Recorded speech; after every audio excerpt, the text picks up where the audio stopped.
สบายดีทุกคนพวกช่องติงนะจะ SS และสงสัยบอกว่าเฮาเป็นไผฟ้าใสก็คือฟ้าใสนั่นเองจากช่องฟ้าใส Happy Kid Channel เดี๋ยวคลิปติ้งเราจะเป็นยังไงไปเบิ่งกันเลย Bombaya Yeah yeah yeah bombaya Yeah yeah yeah bombaya Yeah yeah yeah yeah Boom boom ba ทุกคนเนาะคลิปนี้เราจะมารีวิวเครื่องจากห้างพาราไดซ์สุกุชิ3เย้ ส่งเครื่องนะดีแบบดีเวอร์แม่ค้ากันใจดีแม่ค้ากันงามเนาะส่งแบบเป็นห้างเดี๋ยวจะมี3คนขายเนาะจะเป็นน้องเมย์เอกสรโดนัทไดมอนด์นะทุกคน ไดมอนด์ขึ้นเทิงนี่เลยจ้า โอ้ยตายเป็นห้าง อ้าว หมูฮันเอง เป็นห้างของมูติ้งหน่อยเนาะเชิงฟ้าใสบ่ฮู้เลยเนาะว่า ส่งเขาซื้อมาในราคา80,000 กีบ เย้ แบบเครื่อง เฮ้ยติ้งหน่อยมีอหย่างติดอยู่ให้ล่ะก็คือสติกเกอร์จ้า โดนัทแอดช็อปนะคนแล้วก็อีกอย่างเนาะก็จะมีโปรโมชั่นซื้อ50,000 กีบขึ้นไปแถม พ่อแม่ อยากซื้ออยากจะได้ ซื้อแบบว่าแบบเป็นว่าซื้อ50,000 กีบขึ้นไปนะส่งฟรีเท่านครหลวงเลยนะคนซื้อ2 อันขึ้นไปมีของแถ แถมแล้วยังแถมอีกอู้ กระเจ้าบอหับส่งต่างแข่ง ก็คือคนอยู่ต่างแผงบ่สามารถซื้อได้เนาะแต่ว่าสิ่งที่แบบห้านนี่มีก็คือส่งฟรีส่งแบบป้าลูกค้าแต่ละคนต้องการก็คือส่งฟรีนะจ๊ะ ส่งฟรีว่ามันโซฟรี โซฟรีแบบสนิทต้องเป็นโซฟรีแล้วทุกคนโซฟรี เดี๋ยวเขาจะมาแก้เถอะเนาะเดี๋ยวเขามาแก้กันเลยคลิปนี้คอนบนหมายบอกเลยที่จะเป็นน้องเอ้ยลืมเนี่ยโดนนี่มาจากช่อง ฟ้าใส Happy Kid Channel เนาะอะไรเป็นน้องเอกพจน์ตบมือ Channel ตบมือพอ เดี๋ยวเขาจะมาแก้กันเถอะ เอาไว้ใส่มัน โอ้ย ยักษ์ปัจจัย ถ้าจะมาเป็นของแทนก็ จริงอ่านกูไม่ได้เตรียมมาก่อนกูยังว้าวเลยยังก่อนเดี๋ยว แบบพิง Blackpink จ้า นี่คือแอร์วิยะ กูไม่รู้แต่ว่ามันเอิ้นมาจาก มีสองอันทุกคน โบแมน มันเป็น โพสการ์ด การ์ดโพสการ์ด Postcards ของ Blackpink เนอะมาให้แต่ว่า บ่ต้องเข้าใจว่าของแถมวันนี้เพราะว่ามันเป็นของผม ของปลอมแต่ว่ามันก็แบบ เรียกเขาไม่เล่นสัตว์ อ้าวโอ้ทำกูเด้โคตรคุ้มเลยของแถมไม่หนักของแถม ของแถมชิ้นที่เรียกว่าแต่2 ชิ้นผ่านไปแล้ว2 ชิ้นเลยนี่ผ่านไป นี่ก็คืออันน้อย และนี่ก็คืออันใหญ่มาเริ่ม อันที่3นะทุกคน ของแถมชิ้นที่3ก็คือ นี่2จะบอก อันที่2ก็ได้ไป เขาแม่งอลิสัน สกูชิเนาะ เป็น Animal Toast เป็นฮุบกบนอดคน Animal Group อันนี้มันมุก Animal Toast มันแรจ้า แบบมีนางมีพร้อมกุญแจให้จ้า ของกุญแจอีเนาะทุกคนเป็นสีเขียวเหลืองอะหามเนาะแล้วคันแกะนี่ก็คือแกะเลยเนาะมันคือขนมมากถ้าพี่ไม่ใส่กันยังวะติ้งเขาจะแถมขนมมาให้วะจริง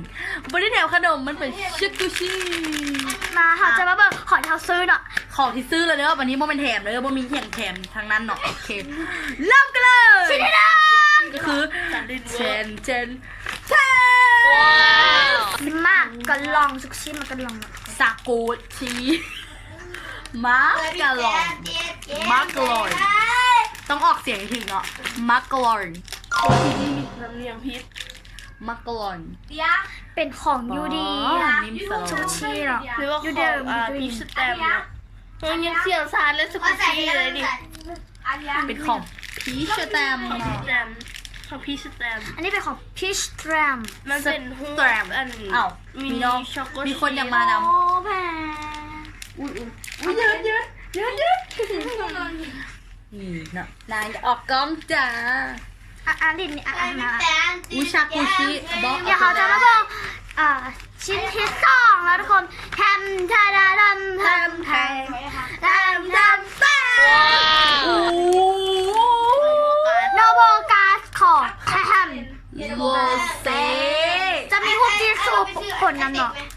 เป็นวะของโรเซ่เดิมมีจิซูปนอ่ะที่แบบกูงงเลยนี่เนาะของเขาใส่รีวิวไปแล้วแบบของติงจ้า เซจ้าแบบด้านหน้าด้านหลังดีสุดๆอันนี้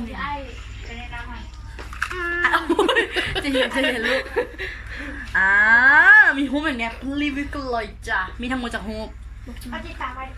นับเลยจ้ะนับเลยตอนนี้เลยจ้ะ มา เอาลองปีนมั้งแล้ว ไม่รู้หูพี่น้อง เจนเทรนปิดกระโปรงสีแดงเสื้อสีแดงจ้ะคือแบบ มึงก็ต้องรีวิวอย่างไรนะ หูที่สองคิวดิสเลิฟก็มา เพลงใหม่ล่าสุดเนี่ย หูที่สาม อุ้ยผมสียังก็สีแบบส้มๆทองๆเหลือง สี่คิวดิสเลิฟแล้วจ้า แปลเพลงมาจ้า Yeah, yeah, yeah, yeah, yeah. แม่มึงอีตัวเลยพูดตาโตเลยอะ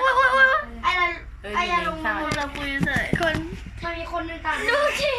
ทำกันแล้วมึงอยู่หอยใส่หอยโอเคกลับมารีวิวของ หู ต่อนะ หูที่เท่าไหร่ล่ะหูที่ห้า ซีอันนี้นะ หูที่ห้าแฮร์รี่พอตเตอร์ แฮร์รี่พอตเตอร์คือแบบมุมนี้น่ารัก หก ก็คือเป็นเซ็กซี่สีขาวแล้วก็แบบโอ้เซ็กซี่เวอร์ เจ็ด 7อันนี้ก็เป็นรูปแบบอันนี้เห็นอยู่ไอจีเนาะ แปด 8อันนี้ก็เห็นอยู่ไอจีเนาะ เก้าที่สุด 9ที่สุดที่สุด cutest love เนาะ 10 ก็เป็นโรเซ่ใส่สุดสีขาว 11 11โอ้ตัวนี้เซ็กซี่มาก11แล้วจ้ะ11 อ้าว 11 12ที่บอก 11 ตัวนี้แบบบรรยากาศมันโคตรดีเลย นี่12มั้ง12แมนตัวนี้กับเพลง Cute Love 3เป็นนี่อันนี้สุดนี้จ้า 14 14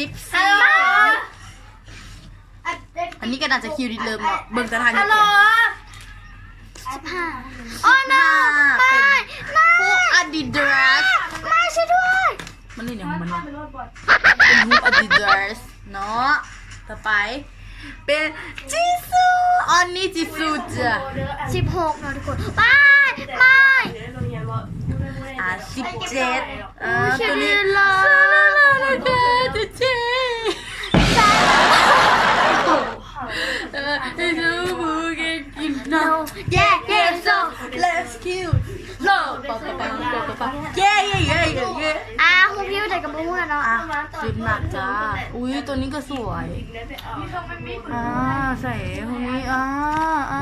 เขาจะตัดแบบไวๆเลยเนาะเดี๋ยวคลิปจะยาวไปอีกจ้า เดี๋ยวค้านตัดเนาะทุกคนไม่ได้เลย ติ่งวันนี้แบบ หูทานจ้าไปไปเหรอ เฮ้ยจะอย่าลูกเชียวทายคลิปมันจบสิบไปอ่ะ ตัวนี้สวยสวยอู้ตัวนี้ก็สวยอู้ตัวนี้จิซูคิวดิสโลบ หมดแล้ว เก็บมาแล้วจับยังเกาะจับยังเกาะ